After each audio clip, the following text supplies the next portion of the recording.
중에 교장, 교감 선생님 그리고 여러 스님들 모시고 이렇게 같이 뵙게 돼서 반갑습니다. 학교 선생님들의 대상으로 해서 뭐 어떻게 특강을 해야 될지 잘 몰라서 그냥 저는 평소에 제가 하던 거 조금 전에 말씀드렸지만 이제 그 하느 스님을 연구했는데 저도 그냥 불교만 공부를 하다가 하느 스님을 연구하면서 유교, 도교, 뭐 기독교까지 다 섭렵을 하셔가지고 그렇게다가 뭐 역학적으로 미래에 대한 얘기도 많이 하시고 이래서 그런 부분들을 이렇게 좀 보면 이제 그걸 활용해서 현대 앞으로 시대가 어떻게 앞으로 좀 흘러갈 것인가, 그리고 아이들은 어떻게 이제 어떤 시대를 맞이해서 살 것이고 선생님들이 맞이하시는 세대는 어떤 그 형태로 흘러갈 건가, 이런 거를 이제 하느 스님이 그냥 단순한 예언이 아니라 역학적으로 설명을 많이 해주셔가지고 그런 부분을 중심으로 해서 좀 설명을 드리면 조금 앞으로 시대가 좀 전망이 되지 않을까. 그래서 하느 스님이 화엄이나 이런 부분을 선이나 화엄 불교적인 내용을 중점으로 하셨지만 맨 마지막에 강의하실 때 항상 나는 그 취미로 미래학을 한다 그러시면서 소설같이 한번 들어보라 이렇게 말씀하셨는데 50여 년 전에 이미 우리는 감방이다, 동북방 감방인데 우리 청년을 상징하는 나라인데 우리나라의 기운이 도래하면 전 세계 사람들이 한국의 청년 문화를 따라할 것이다. 50년 전에 막 이런 얘기 하셨어요. 세발 운동할 때. 세계의 정신 문명에 우리가 문화를 주도하게 될 거고 한국의 정신이 세계에 이제 빛을 발휘하는 시대가 온다 이랬더니 스님들이 제자 스님들 스님 제발 좀 화엄만 얘기하시고 그런 거 하지 마시라고, 어떻게 우리가 세계의 중심 국가가 되냐고 그랬던 시절이 있었다 해요. 그래서 오늘은 그런 부분을 가지고 조금 이제 제가 이제 하느 스님을 연구를 하면서 많은 역학적인 부분들을 조금 이렇게 해서 한번 보았습니다. 그래서 그런 부분을 중심으로 한번 봤으면 좋겠습니다. 여기 위에 누르면 되나요? 네. 네. 네. 예. 그래서 일단은 우리 시대가 굉장히 혼란합니다. 이게 이 어떤 그 형태로 세상을 봐야 될 거냐. 중국의 노실이라는 그 대문호가 20세기가 딱 됐을 때 본인이 그래서 뿌쭈따오 쇼도 내가 시대를 모르는 시대를 살고 있다. 그랬어요. 지금 아직까지 우리가 정확히 보이는 것 같지만 사실 우리가 정확히 어떤 시대인지 굉장히 혼란이 많은 시대인데 부처님의 열의 십호 가운데 세간해라고 있어요. 선서 세간해. 그러니까 세속에 대해서 제일 잘 아시는 분이라는 뜻이에요. 세간해가. 그러니까 세속을 등지고 사는 분이 아니라, 그래서 이제 지금은 어떻게 보면 이제 코로나 시대를 거치면서 이제 포스트 코로나 시대가 오면 또다시 이런 질병과 이런 것이 또 올지도 모른다는 생각도 하고, 그리고 앞으로 이 시대가 어떻게 변해갈지, 뭐 기후 위기도 있고 이런데 이런 이제 그런 거를 불안 대출의 시대다. 뭐 이런 얘기를 많이 하는데요. 부처님도 결국은 이제 미래에 대해서 성현이 했던 것은 미래가 이렇게 좀 흘러갈 것이라는 걸 얘기를 해줘서 그 다음에 이제 이 미래에 대한 언급들을 많이 해주셨잖아요. 하느 스님도 그렇게 했는데 이제 동양적인 부분, 우리 이제 불교는 북방 불교는 우리 동양의 유불선이 이제 회통을 하면서 이제 도학과 수락이 이렇게 서로 만나면서 진여와 방편이 만나가지고 이렇게 서로 체화용이 어우러지면서 미래에 대해서 이렇게 예측을 하고 그렇게 보는 겁니다. 그래서 하느 스님은 출가를 하시기 전에 유교의 선비였고 주역에 그 통달하셨어요. 그러니까 원래 결혼을 하셨었는데 10대 때 처가가 토종 이장 선생 집안이었어요. 충남 모령으로. 그래서 갔더니 거기는 뭐 주역을 못하면 취급을 못 받는 수준으로. 그래서 거기 가서 다시 역학을 배우셨다 그래요. 그래서 하느 스님이 이분이 하느 스님인데요. 이 83년에 돌아가셨는데 책을 이렇게 많이 쓰셨어요. 우리 옛 책으로 하면 80권을 쓰셨는데 지금 책으로 하면 40여 권이에요. 그러니까 유교, 도교, 불교에 대한 책들을 화엄경 다 번역하시고 이렇게 하셔가지고 마지막에 이 스님이 편찮으셨는데 서울대병원에 입원을 했는데 위암이셨던가 봐요. 그래서 이제 의사 선생님이 스님 3개월을 보셔야 된다고 그랬더니 내가 만약에 3개월 뒤에 간다면 선생님은 명인데 복진즉사라 사람은 복이다 해가지고 그러셨대. 그래서 나는 몇 년 몇 월 며칠에 무슨 시에 나는 가기로 돼 있어. 그 6년 전이네요. 그러고 나서 6년을 더 사시고 진짜 그 딱 그 대기 그 말씀하신 걸 일주일 전에 이제 몸이 이렇게 그때 이제 노자 도덕경까지 번역을 다 하시고 그러고 난 다음에 일주일 전에 몸이 이제 미질이 오셔가지고 진짜 그때 가시려나 해서 진짜 1시간 돌아가시기 1시간 전 사진이에요. 그래서 전 모든 대중이 그 시간에 대해서 다 모였어요. 그러니까 유씨 그 저녁 5시에 이제 돌아가신다고 해가지고 다 모여가지고 그쵸 다 사진 찍고 저기 앞에 이렇게 옷 다듬어 주시는 분이 진관사 북한산 진관사의 진관스님 비구니 스님 서울에 오시면 그 국수 드시러 많이 가셨대요. 춘성 스님하고. 그래가지고 마지막에 모든 대중들이 와서 스님 가시는 모습을 다 보셨대요. 그래서 마지막에 스님 뭐 제자가 그 앞에 여기 앞에 맨 앞에 있는 스님이 수중 스님이 그랬대요. 스님 성성하십니까? 그랬더니 마지막에 이제 저렇게 그 계실 때 이제 돌아가시기 바로 직전에 그 딱 누우셨는데 성성하십니까? 그러니까 성성하지 그 맹하냐 이 멍충아 그러셨대요. 맨날 멍충아 많이 그랬대요. 그러니까 마지막까지 그러면 스님 마지막으로 한 말씀 남겨주십시오. 그러니까 일체 말이 없어. 그래서 스님이 그 글도 그렇게 잘하시고 하는데 뭐 임종계 이런 거 없이 일체 말이 없어. 서는 일체 말이 없는 거잖아요. 일체 말이 없어. 그러고 딱 옆에 시장한테 유시됐나? 딱 그러시더라고요. 이제 유시됐습니다. 유시가 저녁 5시부터 7시까지잖아요. 유시됐나? 됐습니다. 그러니까 딱 이렇게 딱 하셨네요. 아주 멋진 열반상을 보이셨어요. 이런 예가 잘 없죠. 그래서 역학적으로 엄청나게 잘 아시고 미래에 대해서 아주 엄청나게 해박하셨는데 제가 이제 하나씩 연구를 하면서 뭐 불교, 유교, 도교 이런 걸 학문적으로는 다 하겠는데 이런 미래 예측한 부분을 어떻게 봐야 될 거냐 독학을 했어요. 그래서 독학을 하면서 이렇게 보니까 이런 이제 역학적인 부분들이 이렇게 나옵니다. 동양 주요 공부를 좀 하셨던 분들도 계시겠지만 여러분 이 서양에서 지금 이 연구 엄청 합니다. 이게 뭐 어떤 미신이나 뭐 이런 식으로 생각하지 않고 서양에 엄청난 책들이 많이 나와서 연구를 엄청나게 하는데 이제 하도납서라고 하는데 저기가 이제 중국에서 말이죠. 거북이 등이 이렇게 올라와가지고 이렇게 막 그 문양이 저렇게 나왔는데 저걸 보고 이제 미래에 수리적으로 숫자가 저렇게 중간에 막 이렇게 점이 찍혀 있잖아요. 저 숫자를 바탕으로 해가지고 이제 방위가 나오고 이렇게 나오면서 이런 식으로 아까 여기 앞에 나왔던 여기 수리 여기 밑에 맨 밑에 1이 있잖아요. 중간에 5가 있고 이런 걸 이렇게 배분을 하면 저게 문왕팔계라는 거예요. 저 문왕팔계가 나오고 저 숫자에 입각해서 수가 진행이 되면서 방위적으로 나오면서 지금 우리가 가지고 있는 지구가 23.5도 기울어져 있고 태양과의 관계가 있고 행성과의 관계가 있는데 그런 형태로 변형이 되면서 어떻게 세상이 20년 만에 한 번씩 이렇게 연도표를 지금 표현을 해놓은 겁니다. 그래서 저게 이렇게 되면 어떤 식이 되냐면 예를 들면 지금은 2024년이니까 저 위에 있는 구리괴가 되는 거예요. 저건 어떤 의미냐 하면 지구가 있는데 태양, 수성, 수금지, 화목토 이렇게 돼 있을 때 태양의 주변에 이 별자리들이 쫙 돌고 있잖아요. 돌고 있는데 지구에 가장 영향을 많이 미치는 게 목성과 토성이라는 거예요. 이게 덩어리가 커서 토성에는 이렇게 띠가 두려져 있잖아요. 그래서 이 큰 행성들이 지구를 지나갈 때 예를 들면 우리가 고속도로에 작은 차가 이렇게 가고 있을 때 큰 트럭들이 옆에 확 지나가면 차가 흔들리지 않습니까?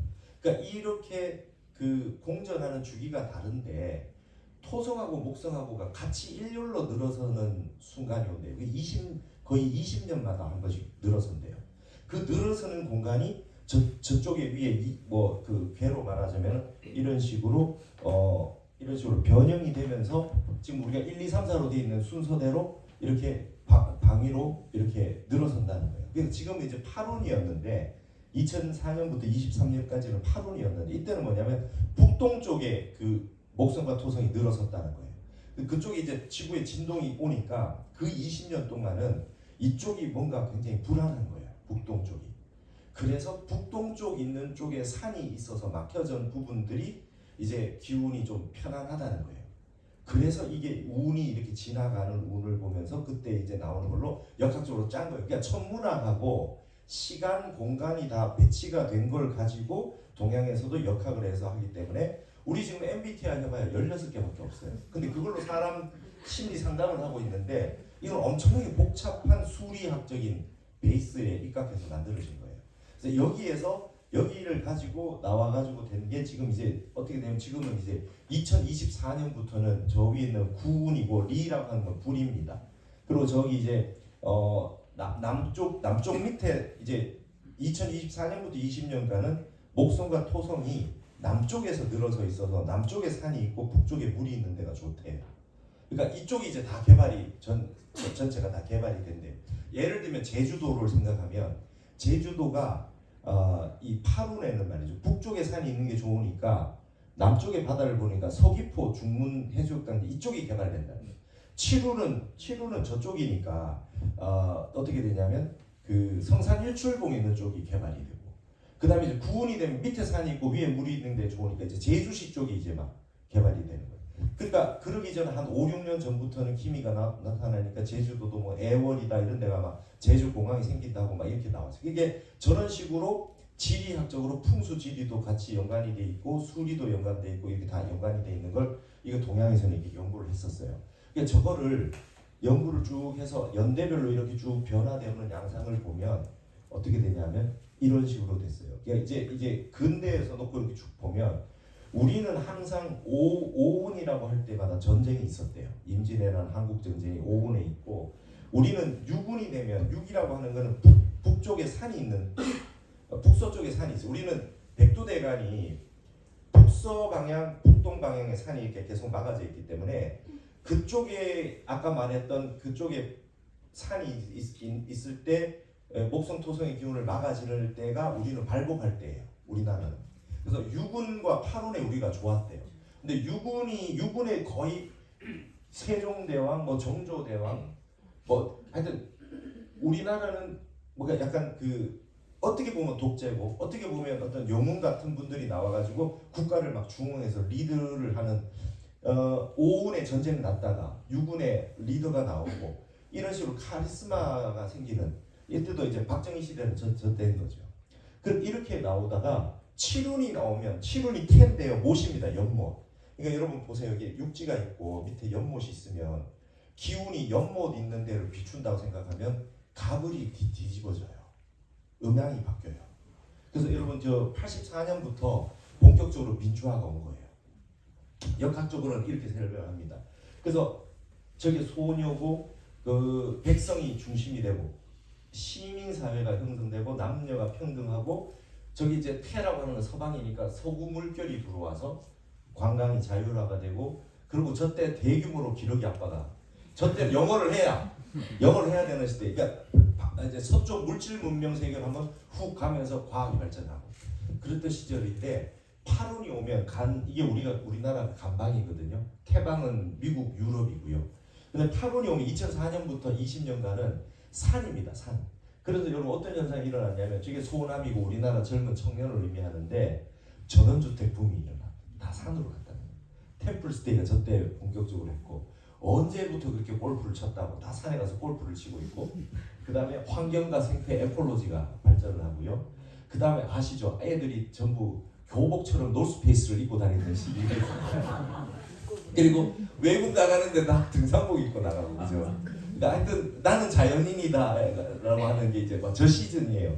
저렇게 해서 다 산으로 가면서 모든 환경 생태 그 다음에 뭐 유기농 이걸로 이제 가던 시대가 있었다는 거예요. 그때 이제 부동산이 이제 저기가 됐고 이때 이제 우리나라에 2004년부터 이제 월드컵 이후에 한국의 청년 문화가 전 세계에 강타를 한 거죠.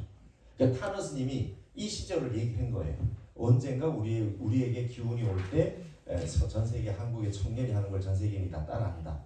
얘기가 있었던 이 시대였던 것 같아요. 그래서 이때 이제 한국과 서울이 세계 인류 국가라고 하는 형태로 한번 빛을 발하는 시대가 된 거고 전 세계가 이제 환경에 대한 걱정 이게 이제 나오기 시작한 시대입니다. 그러면 이제 2024년부터는 구운이에요. 구운은 뭐냐면 불이거든요.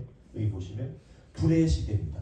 불의 시대. 그러면 이제 전기, 전자, IT, 컴퓨터, SNS, 4차 산업, 드론 불은 하늘 올라가니까 우주, 인공 뭐 지금 다 벌어지고 있는 상황이죠. 메타버스라든지 뭐 이런 식으로 이제 다 온라인이나 이런 게 다 나오고 왜요? 지금 이런 게 벌써 말하자면 2024년부터 딱 이루어진다는 게 아니라 벌써 이렇게 교집합으로 나오기 있기 때문에 근데 이제 이렇게 되면 한번 보세요. 우리나라 땅이 남쪽에 산이 있고 북쪽에 물이 있는 곳이 별로 없어요. 그래서 우리나라는 구원이 될 때마다 조선시대 늘 안 좋았어요. 그렇죠? 늘 안 좋았어요. 근데 근대에 와서 여러분 강남이 개발됐어요. 그리고 금강 계룡산 밑에 금강 뭐 세종시 이쪽에는 전부 다 금강이 북쪽으로 물이 흘러요. 그래서 이제 이번 구대우는 우리나라가 괜찮을 거라고 예상이 돼요. 근데 이제 걱정은 북한이 북쪽에 물 있는 곳이 거의 없어요. 평양은 구대운에 별로 존재가 안 좋을 거라고 생각이 듭니다. 그럼 어떻게 보면 통일을 할 수 있는 이 20년 안에 북한이 너무 먹거리가 없어서 통일이 될 수 있는 조건이 될 수 있다고 보여진다는 역학적으로는. 그래서 이제 이러한 시대가 왔으면 불의 시대여서 지금 우리나라가 그래도 준비를 전자전기 컴퓨터 SNS 이쪽으로 4차 정보산업혁명을 준비를 잘했기 때문에 우리는 문제가 별로 없을 거라고 보여지는데 이것이 구대운이 오면 어떤 현상이 일어나면 이게 불이거든요. 분노가 더 많아집니다. 애들이 이제 선생님들도 그렇고 분노 조절 장애라고 하는 이 불은 정신인데 불균이 너무 많아지는 거예요. 그러니까 이 문제를 해결해야 되는 게 이제 앞으로 20년이에요. 벌써 그게 다 드러났죠. 그리고 지금 보십시오. 애들이 예를 들어서 옛날에 애를 낳을 때 제왕절개를 한다 그러면 밤에 안 하죠. 낮에 할 거 아니에요. 그럼 불균이 하나 더 들어온 거예요. 낮 시간이니까. 그러니까 옛날에 자연적으로 태어나는 애들 숫자에 비해서 제왕절개라고 하는 그런 형태가 생기면 낮에 태어난 애들이 더 많기 때문에 자연 현상적으로도 불을 가지고 있는 시에 태어난 애들이 많아지죠. 그러니까 전체적으로 세상이 이제 불이 뭔가 많아지고 그런 형태에서 이제 우리나라 보십시오. 연산군 이때 다 구운이에요. 저 철종, 세도 정치. 우리나라 안 좋았어요. 근데 우리가 이제 강남이 개발됐으니까 어쨌든 우리는 남쪽에 산을 가지고 있는 때부터 개발이 돼 있고 그렇게 됐으니까 어느 정도 이제 좋다고 보면 근데 불은 예거든요. 남쪽은. 그래서 남대문에 숭례문이라고 돼 있잖아요. 그러면 이제는 어쩔 수 없이 이제 구운에는 다시 예절 교육이 다시 복고로 살아날 가능성이 많아요.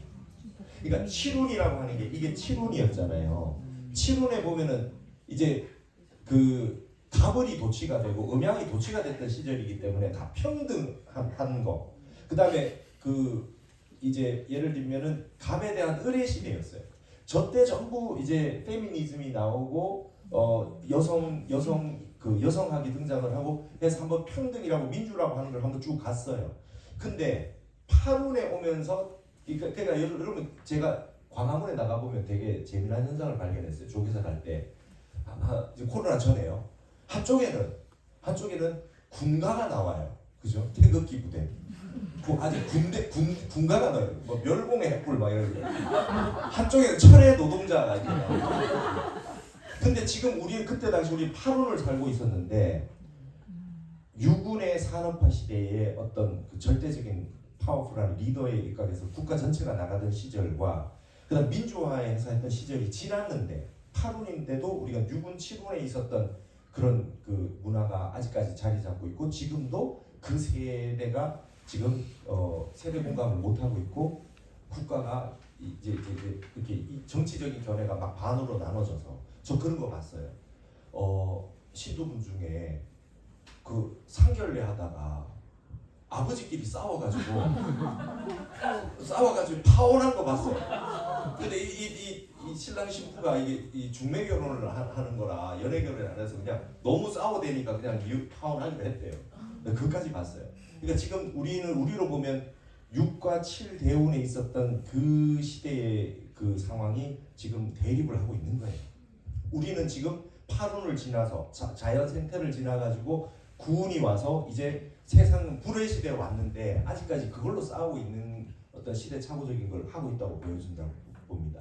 그래서 이제는 물질에서 정신으로 와야 되고 그럼 이제 아이들에 대한 교육에 있어서 이제 학생들 이제 인권 조례가 바뀌고 학생들 인권을 저기 하고 했는데 지금 이제 역전이 돼가는 상황이 왔기 때문에 다시금 어떻게 보면 도저히 안 되겠다. 애들 윤리 교육, 그다음에 좀 그 인성 교육, 그다음에 예절 교육 이런 게 더 틀림없이 대두되리라고 봅니다. 앞으로 20년간 지금처럼 끊임없이 이렇게는 못 갈. 그리고 지금 이제 저도 이제 우리 후배들도 학교 선생님도 하는 분들도 많이 계신데 학부형 대단하시잖아요, 그죠? 저 많이 들었어요. 학부형. 저기 분당에서 저기 한국학중앙연구원 다니는데 그 늘 푸른 뭐 학교에는 말이죠. 그 변호사단이 변호인단이 있더라고. 선생님이 하도 그걸 당해가지고. 근데 그걸 봤어요. 그러니까 이제 이런 시대에 그 지금 학부형 시대가 거의 7운 8운 세대에 있는 분들이었기 때문에 개인주의, 그다음에 개별적인 그 권리 이걸 다 주장하는 게 강력했던 분들이 학부형에 쫙 이제 있는 거죠. 그렇게 돼 있는 거죠. 그게 이제 최고의 시대. 그 시대는 시대 정신이 그거였기 때문에. 근데 이제는 구운이 되면 사회에서 그렇게 얘기할 겁니다. 이제는 또다시 내가 내 분노를 다 표출을 할 수 없는 시대가 왔기 때문에 이걸 어떻게 컨트롤할 거냐, 어떻게 규율과 자율적인 형태로 나를 그 절제하고 할 수 있는 프로그램이 어떻게 되느냐를 사회에서 굉장히 요구하는 시대가 올 거다 이렇게 보여집니다. 그래서 결국은 이제 구운이 오면 불의 시대는 분노는 극에 달하면서 정신질환자도 많아지고 그다음 거기에 대한 프로그램이 굉장히 많아집니다. 여러분 전 세계가 명상 열풍이에요. 그래서 전부 이제 신경정신과나 이런 부분에서 전부 다 명상을 시작해서 이제 그걸로 병원에서부터 시작한 거예요. 그 서양의 명상 프로그램은. 그래서 이제는 2024년부터는 뭔가 이제 말법 시대, 우리가 법화개혁에 보면 화택이라고 그래요. 그 불구덩이라고 그러잖아요. 그래서 막 이렇게 그래서 벌써 이제 막 그 국가 간의 전쟁들도 일어나고 사무엘 헌팅턴이 말했던 문명의 충돌이라고 얘기했듯이 이제는 막 종교 간에 서로 이렇게 그 대립하고 이런 것도 많고 분노를 참지 못하는 시대가 굉장히 올 것으로 보여지고요. 불의 시대이기 때문에 여러분 그 불의 물이라고 하는 지구의 화산, 지진, 태풍 이런 게 점점 더 많이 불어올 걸로 보입니다. 그래서 매년 기록을 갱신할 거다. 이제 올해 여름이 제일 덜 더운 여름이다. 하늘님 그랬어요. 앞으로 계속 더워진다. 한쪽에는 더워가지고 폭염인데 한쪽에는 폭우가 내려가지고 하는 그런 시절이 온다. 북빙하가 다 녹는다. 하늘님 그 얘기를 벌써 하셨어요. 그래서 매년 그렇게 될 거고, 여러분 사과가 대구 사과가 유명했어요 예전에, 그죠? 능금아가씨 뽑고 이런. 영주까지 갔어요. 지금 양구에서 사과질을 합니다. 점점 올라가서 점점 세상은 더워지고 있죠. 그래서 이런 시대에 이제 이 조금 중앙에 있는 게 문항팔계인데 우리나라에서 계룡산에서 타너스님 미래 예견했던 주된 그 역학은 맨 오른쪽에 있는 정역팔계라는 게 계룡산에서 김일구 선생이라는 분이 나왔는데 자고만 일어나면 눈에 계속 저런 괴가 하나 떠돌아다니는 거예요. 내가 미쳤나 하다가 한 3년쯤 돼서 저것이 이제 설계전에 있는 걸 알고 저걸 해가지고 책을 써놓은 게 1885년에 썼는데 저 정역에 입각해서 타너스님은 미래를 다 봤다 그래요. 저는 한국에만 있는 역학이에요. 그래서 제가 이제 저걸 독학을 해서 10년을 독학을 해서 타너스님 연구를 했는데 저기 보시면 복희팔계는 숫자가 8까지밖에 없고요. 문항팔계는 숫자가 9까지 있습니다. 정역팔계는 숫자가 10이라는 숫자가 등장했어요. 저 밑에 10건북 있죠. 오른 맨 밑에. 문항팔계, 지금 우리는 여러분 문항팔계를 시대를 살고 있어요. 그래서 최고 숫자가 9입니다. 바둑도 9단, 태권도도 9단 이에 단이 없어요. 10은 입신의 숫자예요. 근데 10이라는 숫자가 등장한다는 거예요. 이제 앞으로 세계가. 그러면 뭐냐면 타너스님 이제 화엄의 시대가 오고 세상이 바뀐다고 했는데 10의 숫자가 등장한다는 건 굉장히 큰 변화입니다. 어떤 식의 변화가 오냐면 이게 이제 문항팔계, 복희팔계, 정역팔계 설명이고요. 이게 정역팔계라는 건데 여기 보시면 이제 화엄과 정역이 만나는 시대가 열리는 거예요. 10이라는 숫자가 등장하면 특별한 형태가 변화가 오는데요. 이제 여러분 9까지밖에 수가 없으면 양수가 홀수가 양수인 거 아시죠? 13579가 양이고요. 24680이 음이에요. 9까지밖에 없을 때는 13579밖에 없고 음이 2468밖에 없는 거예요. 그럼 어떤 형태가 되냐면 이런 거죠. 수는 완전한 숫자인데 화엄에는 십수가 있어요. 화엄에는 항상 십주, 십행, 십향, 십지, 등강, 묘각에서 십수가 등장했어요. 그 화엄이 어렵습니다. 그래서 지금까지 어려웠어요. 사사무예법계가 이게 이 전기불이 들어오면 전기불이 들어오는 리라고 하는 이치가 있고 이게 불이 켜지는 사라고 하는 현상이 있잖아요. 그것이 장애를 가지지 않는다는 게 이사무예법계고 유교에서 말하는 그게 이기론입니다. 근데 사사무예법계라고 하는 건 여기 있는 이 마이크하고 저기 있는 저 등하고가 서로 통해져 있다는 거예요. 사사무예라는 게. 이게 이해가 안 돼요. 수미산을 콧구멍 안에 집어넣는다 이런 말이 이해가 안 됐어요 예전에. 근데 십수가 등장하면서 갑자기 뭐가 나왔냐면 화음의 세계가 나오면서 컴퓨터가 나온 거예요. 근데 오늘 핸드폰 안에 세계가 다 들어와요. 이걸 화음에서 말하는 법성계에서 말하는 일중일체 다중일이라고 해요. 하나 속에 전체가 들어있고 전체 속에 하나가 들어있고. 옛날에는 이런 말들을 이해하기 어려웠어요.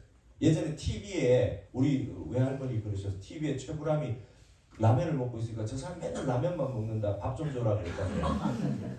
그러니까 그게 화엄의 무예라고 하는 게 이해가 안 되던 시절이 당연한 건데 지금 당연한 건데 그러니까 지금 이 핸드폰 안에 조그만 세계 모든 세계가 들어올 수 있게 근데 거기 있는 세계가 죽어서 들어오는 게 아니라 그대로 살아있는데도 들어와서 방이 계속 만들어질 수 있는 세계가 사사모예법계의 세계. 근데 그게 열렸어요. 그 십수가 열렸어요. 그게 84년부터 이제 칠운이 오고 이제 역학적으로 변화가 오면서 10의 등장이라고 하는 게 나왔다고 보여집니다. 그럼 어떤 현상이 일어나냐면 이제 음향이 바뀌어요. 저도 이제 이 불교에 뭐 해서 그냥 유교 공부하고 이랬기 때문에 굉장히 보수적이었는데요. 이 역학을 공부하고 생각을 완전히 세계관을 바꿨습니다. 20년 전에 이걸 보고 여러분 13579가 있으면 9까지밖에 없을 때 시작은 1이 하죠. 1은 양이에요. 끝은 9가 해요. 이것도 양이에요. 가운데도 5가 해요. 이것도 양이에요. 그러니까 모든 세상은 양이 앞에 나오는 거예요. 그리고 2468은 뒤에서 서포트만 해주고 있었어요. 그래서 여성이 세상을 어떻게 해보려고 그러면 13579에 있는 1과 5와 9라고 하는 남성을 뒤에서 이렇게 조종할 수밖에 없어요. 아무리 잘나도 아무리 기가 세도 서태후도 그 정도밖에 못해. 양귀비도 그렇고. 근데 이제 달라졌어요. 2468, 10이 되면 이게 들어오면 시작은 1이라는 태양이 태극이 해요. 근데 마무리는 십수 무국이라고 하는 여성이 해요. 그리고 가장 중요한 게 우리가 문항팔기 9까지밖에 없는 세계를 사는 게 뭐냐면 1부터 10까지 가운데 숫자가 몇입니까? 물어보면 다 5라 그래요. 그죠? 근데 여러분 저기 정역에 보면 포오함육이라는 말이 있어요. 5와 6입니다. 가운데 수는. 맞죠? 6이 가운데라는 사람은 아무도 없잖아요. 맞잖아요. 1부터 10까지는 숫자가 가운데 수가 5와 6이에요. 그러면 가운데에 음수, 양수가 같이 가운데 있어요. 완벽한 남녀 평등의 시절이 온다는 겁니다. 그러니까 이제는 그래서 제가 이 타노스님 역학을 이렇게 보고 제가 15년 전에 불교대학에 처음에 강의할 때 우리 거사님들 막 이렇게 계실 때 이제 그렇게 교육하면 안 된다. 이제 거사님들이 그렇게 누리던 끝이다. 끝났다. 이제 그 시대는 다시 오지 않는다. 남녀가 평등해질 때까지 역사는 간다. 완벽한 평등이 올 때까지 갈 거다. 이제 지구와 우주 역학적으로 이렇게 그렇게 바뀌었다. 그래서 모든 부분에서 음양은 완전히 평등해지는 시절이 오고 가불이 평등해지는 시절까지 무조건 간다. 그래서 교육 시스템이 이제 그렇게 가야 된다. 이제 그렇게 됐어요. 근데 벌써 그게 제가 한 15년 전에 한 얘기인데 벌써 많이 바뀌었잖아요. 교육 현장에도 많이 바뀌었고 학생들도 이미 바뀌었어요. 그래서 이제 제가 저기 버스 타고 가다가 봤어요. 이제 남학생들은 여학생들 이렇게 건드릴 수 없어요. 그렇죠?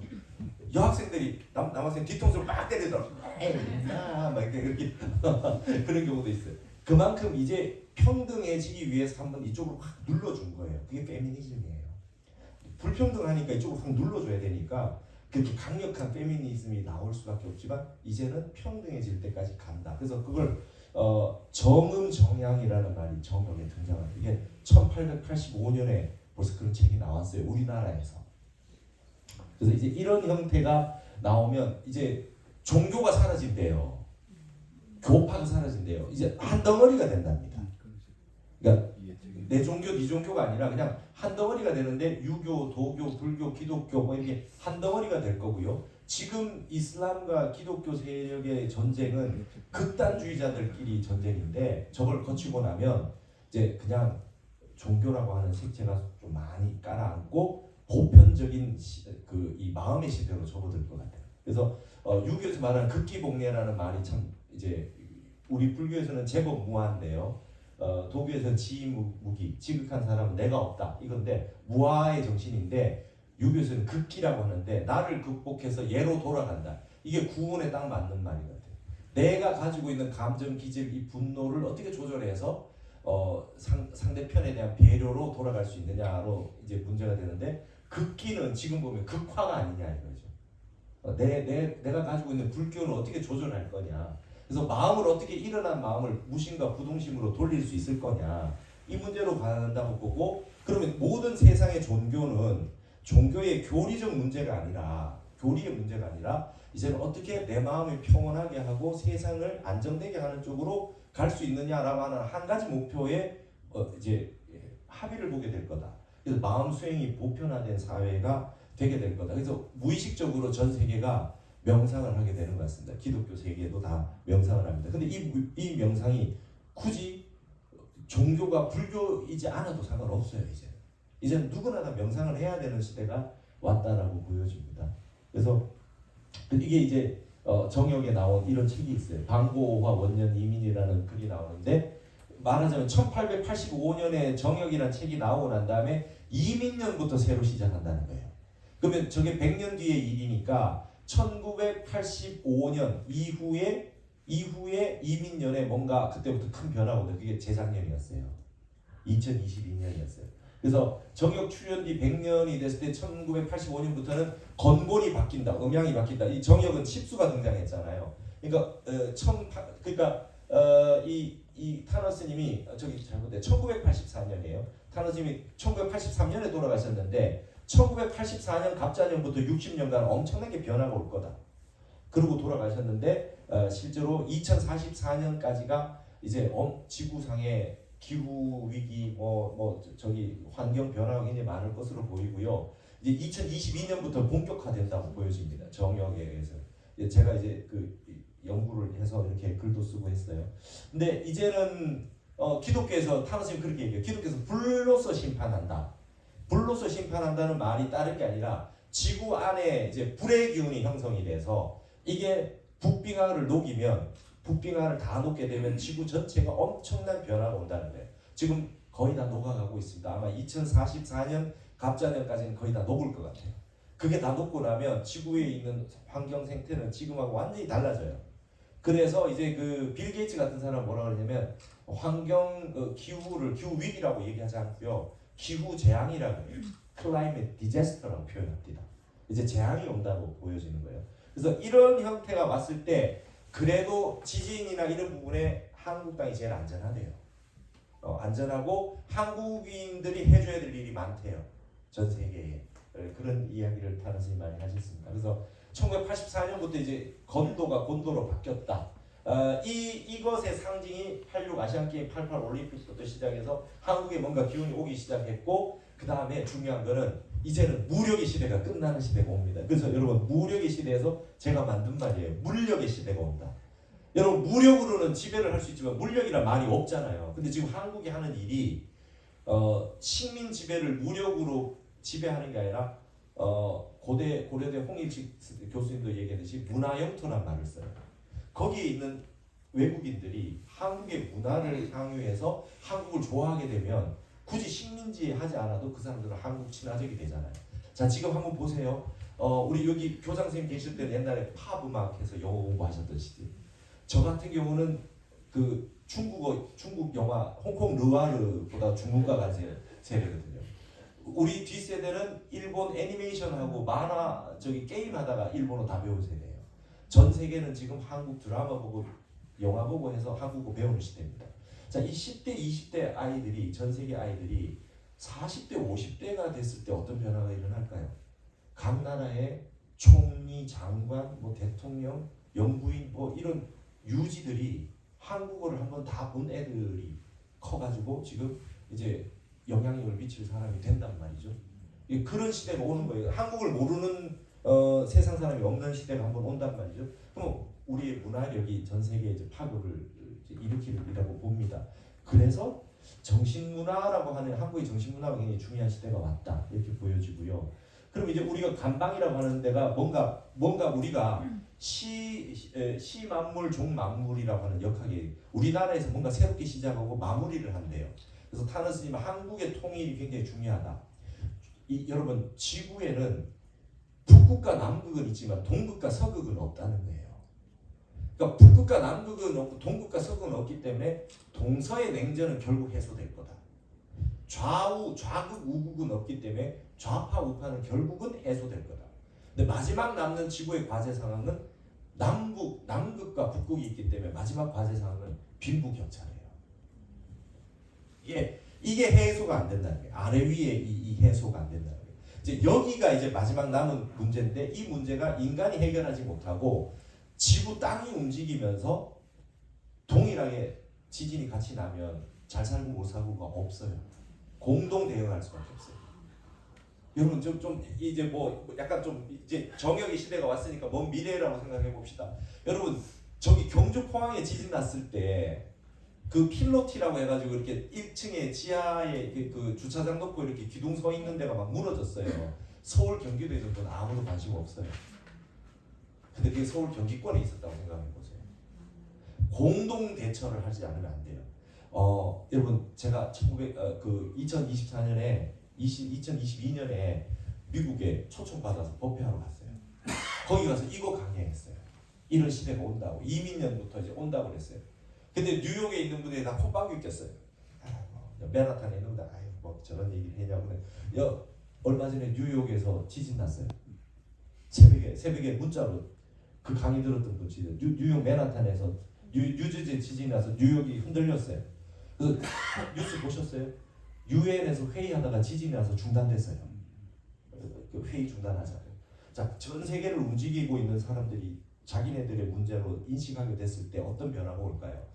이제는 빈부격차다. 우리가 뭐 기득권의 세계, 우리만 잘 살고 이런 시대는 어렵다는 거예요. 전 세계가 환경이나 이 위기를 공동 대처하지 않으면 안 되는 시기가 올 것이다 이렇게 보여집니다. 그래서 이제 이런 형태를 봤을 때 이제 교육 현장에서는 제가 좀 이렇게 한번 생각을 해봤어요. 결국은 예를 강조하는 이 구분에 예를 강조하는 부분이 등장할 거다. 남에 대한 배려와 극단적인 개인주의는 이제 좀 다시 복고의 형태로 바뀌게 될 거다. 무질서의 개인주의가 극단적으로 오면 이제 무질서해질 수 있기 때문에 그거를 다시 컨트롤할 수 있는 자율적인 시스템을 준수할 수 있는 그런 교육들이 다시 대두가 될 거고 지금까지는 학생들 인권을 존중해라, 학부형의 말씀을 들어라, 그리고 선생님들한테 막 건의상도 많이 들고 하다가 이제는 어쩌면 학부형들이 스스로 알아서 학생들을 좀 엄하게 또 가르쳐 주시고 뭐 교육을 좀 애들 룰을 좀 하게 해주십시오. 이렇게 본인들이 애들 관리가 안 돼요, 학부형. 그래서 선생님들에게 다시 그걸 요구하는 시대가 올지도 모르겠다. 저는 한번 그렇게 생각을 해봤습니다. 역학적으로는 그렇게 돼 있는 거죠. 그리고 중요한 게 선생님들 사이에서도 이제 개인주의적인 부분이 있지만 앞으로는 이제 조화롭게 대화를 하고 소통하는 시대가 되어야 되겠고 이제 학생들도 그렇고 학생들 개인 가운데 굉장히 조용하고 잘 지내는데 뭔가 정신적인 트라우마나 이런 게 있어서 혼자 방에서 하고 있는 애들이 굉장히 많을 가능성이 많다. 제가 알고 있는 특히 이제 교수님들 그 다음에 아주 사회에서 리더라고 하는 분들의 자식들이 방에서 안 나오는 애들이 굉장히 많았어요. 제가 상담을 많이 받았습니다. 저 선생님 아들이 그럴 줄이야. 이런 경우가 굉장히 많아요. 이제 그런 부분이 이제 문제가 되기 시작을 할 거기 때문에 이제 이걸 어떻게 소통하고 이제 이 부분을 어떻게 신경 써야 될 거냐 이 부분이 아마 나오리라고 봅니다. 그래서 물급필반이라 그래서 이게 좋고 나쁜 게 없어요. 이 세상의 모든 것은 극에 도달하면 다시 돌아오게 돼 있기 때문에 바깥으로 나가버릴 수는 없기 때문에 다시 돌아오거든요. 그래서 이제 서로 존중하고 경청하고 뭔가 이 절제하고 이러는 부분들에 대한 배려 이런 부분들로 교육의 방향성이 또 강조되는 순간이 온다. 사회에서 해결을 못하면 교육 현장으로 자꾸 이제 제시를 하잖아요. 선생님들 이렇게 해주세요, 이렇게 해주세요. 요구가 그렇게 오게 돼 있거든요. 그렇게 오는데 선생님들 상호간에서도 이제 그런 걸 인식을 하셔서 많은 대화를 하고 소통을 하고 이제 개성 시대에서 다시 이제 전체적으로 보는 그런 시대로 좀 넘어가는 시대가 됩니다. 그럼 이제 대안으로 생각했을 때 명상인데요. 이게 지금 되게 재미난 국제학술대회 갔는데 태국에 있는 스님이 이런 거 보여주셨어요. 지금 애들이 막 핸드폰에 손이 묶여 있어요. 지금 다 지금 이제 이거 없으면 못 살게 됐어요. 그렇죠? 그러니까 이거 극단적인 개인주의로 가는 거예요. 요즘 군대에도 핸드폰 볼 수 있잖아요. 그렇죠? 깜짝 놀랐습니다. 군대 이제 어느 시간 지나면 방과 후에 핸드폰을 주는데 안 주면 애들이 막 그냥 이제 정신을 못 차리는 거죠. 탈명하게 생겼어요. 그래서 군대에도 핸드폰을 주는 겁니다. 그래서 이런 시대가 왔어요. 그럼 이제 어떻게 해야 될 거냐? 그러니까 템플스테이가 좋다는 게 억지로 핸드폰을 빼앗아요. 빼앗는 데가 있어요. 핸드폰 보지 말라고. 그 1박 2일 동안 막 죽겠다가 나갈 때 너무 행복했대요. 그런 시대가 벌써 우리에게 왔습니다. 그래서 이제는 다양한 선, 명상 이런 시대가 왔는데 이게 명상이란 말이 팔만대장에 없습니다. 원래 없어요. 디아나라고 하는 선나 고요히 생각하다, 깊이 생각하다는 말에서 나온 건데 생각이 아니라 여러분 금동미륵보살 방가 사유상의 사유가 이렇게 해서 생각하고 있는 게 아니라 생각이 끊어져서 생각이 없어져서 궁극적인 그 생각이 미치지 못하는 데까지 다 파악하는 거를 명상선이라고 하는 거예요. 그게 여기서 말하는 사유수예요. 사유로 닦는다는 게 이제 이런 명상이 한번 세상에 한번 올 거고 이제 deeply thinking 깊이 생각한다 meditation이라는 말을 명상이라고 이렇게 일본에서 한자를 만들었어요. 근데 이게 이제 보면은 사마타 윗바사나에서 이런 명상 기법들이 서양에서 애들 이제 병원에서 심리 상담하면서 쓰다가 이제 본격적으로 바깥에 기업체로 넘어오면서 이렇게 이제 보편화됐습니다. 그래서 이제는 종교를 초월한 그 명상 열풍이 있고 21세기는 아마 참선 명상의 시대가 될 것 같습니다. 그리고 물질이 아무리 풍족해도 행복하지 않다는 걸 알았기 때문에 정신의 행복을 추구하는 시대가 될 것 같고 그 다음에 이제 교육 현장에서도 이 마음 닦는 매뉴얼 여러분 이 우리나라도 보면 뭐 고려 때까지 불교였고요 조선 때는 유교인데 유교도 성리학이라고 하는 게 정자법이라 해서 선비들 다 앉아서 참선하는 법이 다 있었고 했는데 우리가 일제시대 6.25 그다음에 현대사회를 겪으면서 마음 닦는 매뉴얼이 좀 끊어진 것 같아요. 내가 세상을 살다가 실패도 할 수 있고 그다음에 누구나 한번 우울증도 올 수 있고 한데 이때 어떻게 다시 살아날 수 있느냐 마음을 어떻게 하는 수련법을 익혀서 내가 그 위기를 극복할 수 있다라고 하는 걸 교육에서 빠진 거죠. 그러니까 무조건 경쟁에서 이겨야 되고 그다음 어떻게 해야지 어떤 쪽으로 가야지 잘 살 수 있다라고 하는 한 방면으로 치우쳐서 교육을 하다 보니까 사회가 너무 그걸 요구하다 보니까 놓친 거예요. 누구나 다 실패할 수 있는데 누구나 다 한번 넘어질 수 있는데 넘어졌을 때 일어날 때 어떻게 당당하게 누구나 다 그럴 수 있어 해서 손을 잡아줘서 일으켜주는 프로그램이 그 마음을 결국 본인의 마음인데 그 마음을 다독여서 움직여줄 수 있는 마음 닦는 매뉴얼이 좀 끊어진 거예요. 한국 사회가. 그러니까 그거를 전 세계에서 다 하고 있으니까 이제 그게 이제 수입돼서 들어왔어요. 그러니까 우리 불교에서는 스님들이 가나선이라는 수행법을 하고 있었는데 이제 이게 어느덧 가다가 이게 이제 굉장히 세력이 약해지고요. 그 다음에 그냥 교화 경전 보고 그 다음에 그 살림 살고 포교하고 이쪽이 확 늘어나다가 이제 선이 굉장히 죽어가고 있었는데 갑자기 서양에서 이제 명상이 이제 수입이 된 거예요. 그러니까 한국은 좀 한번 미국, 유럽을 한번 거쳐야 이제 뭔가 좀 되는 것 같아요. 예를 들어서 우리가 이 불교에도 그 이 초기 불교 이런 불교들이 영국의 옥스퍼드 같은데 빨리어 그런 경전 보는 그런 엄청난 저게 없었으면 우리나라는 그만큼 열광하지 않았을 겁니다. 미얀마라든지 남방의 수련법이 미국을 거쳐서 영어 책으로 해서 명상이 오지 않았으면 이만큼 열광하지 않았을 것 같아요. 근데 전 세계가 하고 있어요. 그래서 이제 조계종도 우리 불교계도 전부 다 이제 이 프로그램을 만들려고 이제 노력을 하고 있는데 제가 알기로는 우리 교육 현장에서도 이제 명상 프로그램이 생길 것 같아요. 그런 얘기를 제가 들었어요. 이제 이런 쪽으로 앞으로 나갈 수밖에 없는 시대를 맞이했다고 보고요. 이제 서양의 그 과정을 보면 이렇게 이 옆에 달라이 라마라든지 저 왼쪽에 있는 게 스스키 다이센스 같은 분들이 이제 미국 가서 명상을 막 불러일으키기 시작해서 우리 저기 숭산 스님도 계시고 저기 카바찐이라든지 뭐 세계적인 명상 지도자들이 서양이 이제 동양의 불교를 통해 가지고 명상을 개발해낸 거예요. 그래서 티베트 불교나 영향이 이렇게 많이 왔고 그러면서 이제 이 변화가 보시면 66년에 타임즈는 신이 죽었나? 세상이 왜 이렇게 시끄럽지? 이렇게 했다가 2014년만 해도 마인드풀 레볼루션 이제 마음 혁명이 이제 일어나야 된다. 이제 명상이 막 시작되다가 이제는 아예 대놓고 말이죠. 22년 마인드풀니스 마음 챙김.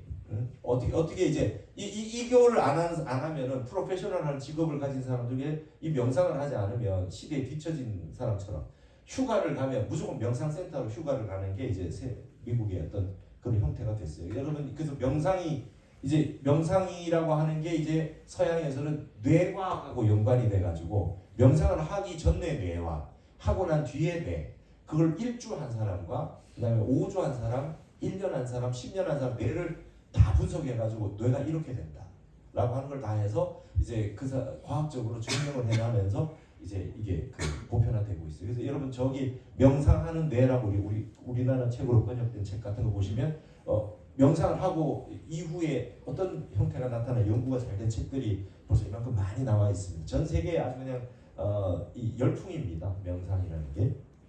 그래서 이제는 이제 불교적인 게 심리 치료하고 뇌과학하고 만나가지고 서양에서는 명상이 성공을 했어요. 사람들은 과학적이지 않으면 믿지 않으니까.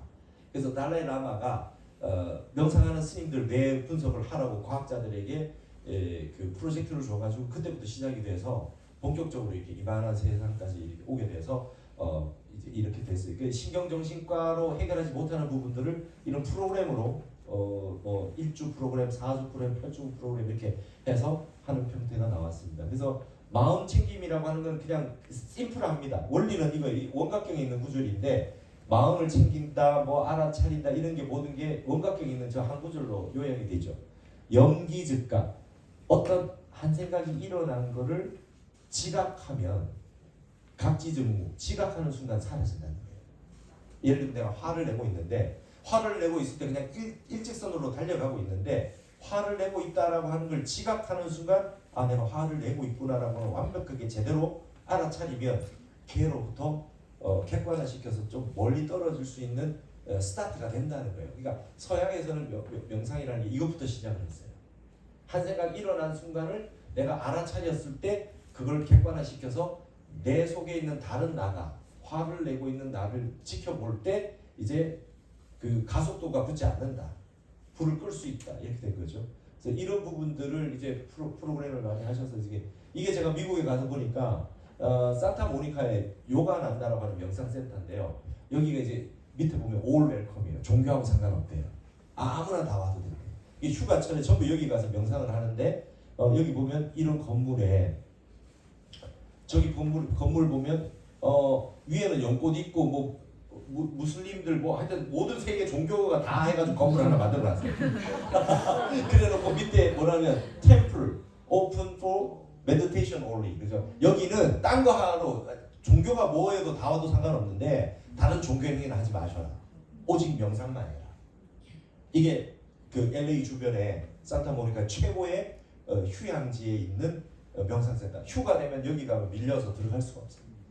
지금 이런 식으로 미국이나 유럽은 다 바뀌어가고 있다. 내가 휴가 기간이 됐다 했을 때 내가 정신적으로 필요한 데 가서 어떤 명상 프로그램에 가서 나를 하고 나면 어떻게 나를 좀 맑고 깨끗하게 치유하고 자연과적으로 하고 오느냐. 이게 그냥 기본적인 프로그램이 되어 있습니다. 미국에 가서 보니까 여기가 9.11 테러 추모하는 그 뉴저지에 있는 분들 근데 저기 이제 새로 생긴 게 높은 게 무역센터 새로 생긴 건데요. 여기 뉴저지에 있는 추모 공원이에요.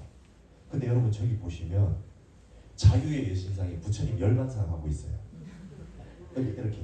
그러니까 9.11 테러로 세상을 떠난 사람들에 대한 추모를 이 부처님 열반상에 빗대어 가지고 죽음이 아니라 열반이다 이렇게 이런 식으로 문화적으로 갖고 저 정도 되려면 이 사람들이 얼마나 불교나 어떤 그런 그 해탈이나 이런 거에 대한 생각을 많이 하고 있는지 하는 게 단적으로 보이고 있죠. 그러니까 자유의 신상을 저렇게 해놓으면 기독교 신자들이 반대를 해야 될 것 같은데 그러지 않아요. 그냥 명상 하나로 그냥 한 덩어리가 돼버린 세계가 왔어요. 그래서 이제 이런 시대가 돼서 이제 MZ 세대 학생을 위해서는 어쨌든 21세기의 숙명입니다.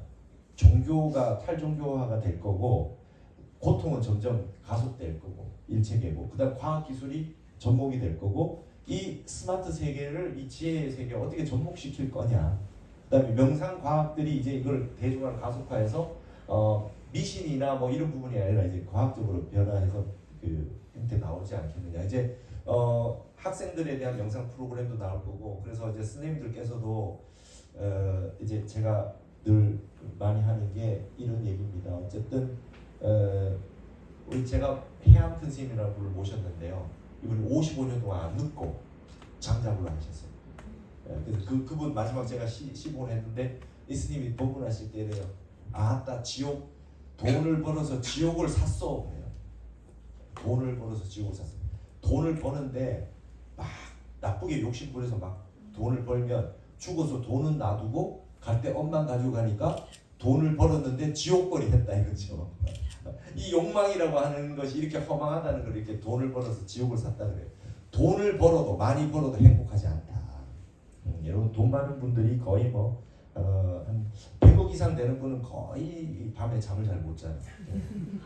졸피뎀을 먹어요. 그래서 300억이 넘으면 다 소송 걸려 있대요.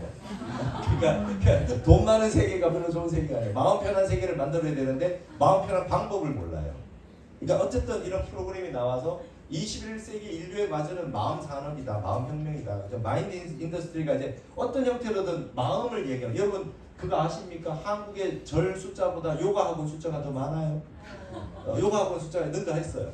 요가학원이 더 많습니다. 그래서 이제 우리 불교도 편안하게 절에 오셔가지고 어떻게든 힐링을 하시고 마음 수련하는 프로그램을 다양하게 만들어 드리는 게 제일 중요하고 이제 강압적이고 아주 좀 위압적이고 권위적인 분위기 싹 없애고 이제 소통하고 편안한 분위기로 될 수 있도록 이제 하는 게 필요할 거다. 그래서 결국은 이 근본지와 차별지가 이렇게 되어 있습니다. 우리 사용하는 모든 내용은 공에서 왔다는 겁니다. 이 진여문에서 왔다는 내용이고, 그러면 이제 제가 이제 연공책이라고 해서 매일 하루도 빠지면 말고 이제 연공하는 게 세상에서 가장 귀하다 해서 제가 이제 이 밴드를 만들어요. 전 전이 없어요. 이 밴드 안에서 연공 매일 수련하는 분들이 자기 일지를 올려요. 그래가지고 일지를 올려서 내가 매일 수련을 하는데 자기 집에서 하는 거죠. 이제 그런 형태로 해가지고 매일 수련하는 분이 지금 몇천 명이 하루도 빠지지 않고 자기 명상 프로그램을 이렇게 하고 있습니다. 그래서 연공책이라는 말을 만들어가지고 이제 같이 수련하자. 그리고 그렇게 하다가 공부가 안 될 때 좋은 천년고찰에 가서 한 번씩 명상을 하고 오고 참선을 하고 오자 이렇게 해가지고 제가 권유해드리고 싶은 진짜 스님들께 권유해드리고 싶은 건 1인 1좌복 갖기. 집에 좌복을 하나 조계사 앞에 좋은 이런 좌복을 하나 딱 가지셔가지고 하루에 매일 나 자신을 한번 만나는 시간을 좀 가지셨으면 좋겠다. 그 시간은 가족도 그 다음에 바깥에서 어떤 지위나 그다음에 역할이나 이런 걸 다 떠나서 우주법계에 나 혼자밖에 없는 나와 내가 만나서 나를 위로하고 나를 쉬게 해주는 시간을 매일 가지셨으면 좋겠다. 그래서 그런 생각을 합니다. 선생님들이 이 불안 공포의 시대 뉴스들이 너무 불안 공포를 조장하는 게 많은데 나 혼자 행복한 시간을 좀 가지셨으면 좋겠다. 그래서 행복한 나홀로라는 말을 제가 많이 합니다. 어쨌든 선생님들이 행복해야 아이들이 행복하죠. 선생님들이 또 명상 이런 부분에 이제 인지를 하셔야 될 것 같아서 선생님들이 행복해야 학생들도 행복하고 선생님들이 마음이 평온하고 해야 아이들에게 가르쳐 줄 수도 있고 선생님들끼리 소통이 잘 되고 행복해야 되지 않겠나. 그래서 적어도 저는 이렇게 생각합니다. 우리 같은 스님이나 교육을 하는 선생님이나 이런 분들은 편견은 다 버리는 거를 해야 된다. 내가 가지고 있는 정치적 견해, 그다음 어디 하나에 치우쳐져 있는 종교적인 나만의 종교, 이건 개인적인 거니까 어떤 형태로든 이건 그냥 다 버리고 보편적인 그 생각을 갖고 그리고 난 다음에 나를 한번 돌이켜 봤을 때 난 진짜 행복한가? 난 여유가 있는지? 난 나만의 시간이 있는지?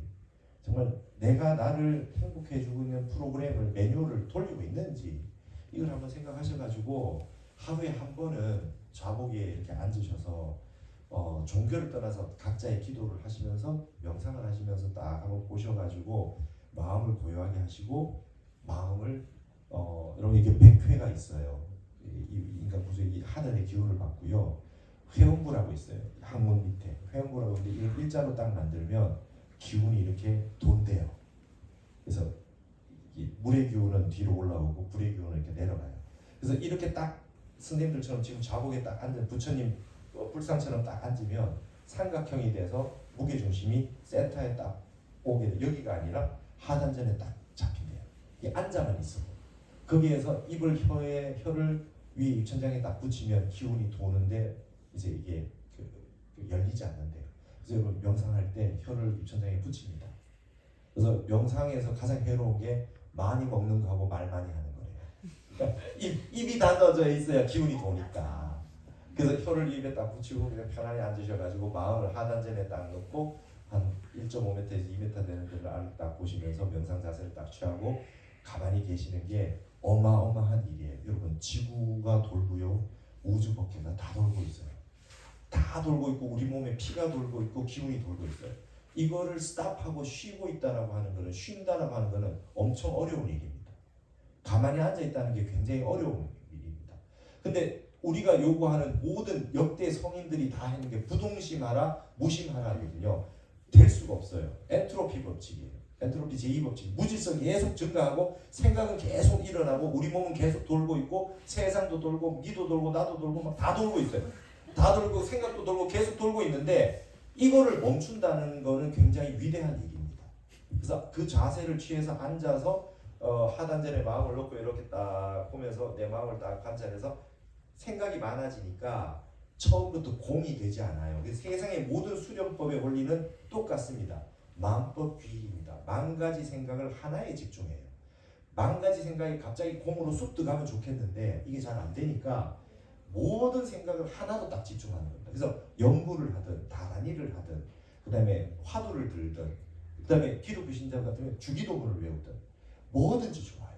하나에 집중을 딱 하면 만 가지 생각이 하나로 집중이 쭉 해서 반복하다 보면 이게 부지불식간에 공으로 쑥 들어가요. 그러면 그 마음이 비워지는 순간 몸도 탁기가 다 빠지고 기운이 저절로 돌고요. 우주법계가 돌고 있는 어떤 그 상황에서 내 마음까지 울렁이니까 얼마나 바쁩니까? 그래서 이제 쉰다라고 하는 것이 쉽지 않고요.